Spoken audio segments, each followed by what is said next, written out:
জামায়াতে ইসলামী বাংলাদেশ একটি ধর্মভিত্তিক রাজনৈতিক দল যার শেকড় উপমহাদেশের ব্রিটিশ বিরোধী আন্দোলনের সময়কাল পর্যন্ত বিস্তৃত। দলটির মূল আদর্শ হচ্ছে ইসলামী শাসন ব্যবস্থা কায়েমের মাধ্যমে রাষ্ট্র পরিচালনা।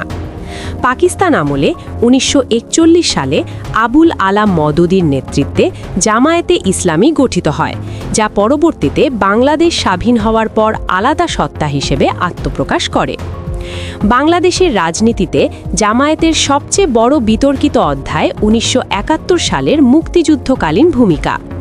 দলটি তৎকালীন পাকিস্তান সরকারের পক্ষে অবস্থান নেয় এবং তাদের ছাত্র সংগঠন ইসলামী ছাত্রসংঘ আল বদর বাহিনীর মাধ্যমে মানবতা বিরোধী অপরাধে যুক্ত হয় বলে অভিযোগ রয়েছে। ২০১৩ সালে আন্তর্জাতিক অপরাধ ট্রাইব্যুনালের রায়ে জামায়াতের একাধিক নেতাকে যুদ্ধ অপরাধে দোষী সাব্যস্ত করে শাস্তি দেওয়া হয়। স্বাধীনতার পর জামায়াতকে একবার নিষিদ্ধ করা হয়, তবে ১৯৭৯ সালে পুনরায় রাজনৈতিক মঞ্চে ফিরে আসে।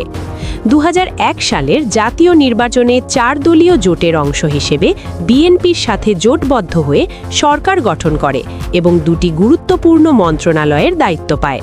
তবে দলটির শাসনামলে মৌলবাদ ও সন্ত্রাসবাদের অভিযোগও ব্যাপকভাবে ওঠে।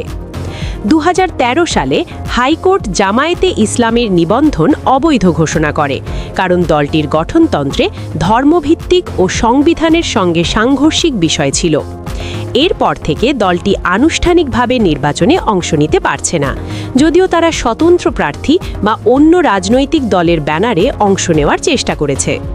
বর্তমানে জামায়াত রাজনৈতিকভাবে খুব ভালো অবস্থায় রয়েছে। দলটির নেতৃত্ব সংকটে নেই এবং তরুণ প্রজন্মের মধ্যে তাদের জনপ্রিয়তা ব্যাপকভাবে বেড়েছে। ফ্যাসিবাদ বিরোধী আন্দোলনে অংশ নিতে চাইলে নানা ধরনের পুলিশি বাধা, গ্রেফতার ও মামলা হলেও তারা সক্রিয় ছিল। ২০২৪ সালের রাজনৈতিক প্রেক্ষাপটে দলটি আবার রাজনৈতিক স্বীকৃতি পেতে চায়, তবে সরকার ও সাধারণ জনগণের ভালো মনোভাবের কারণে তা অর্জন করতে সক্ষম হয় তারা।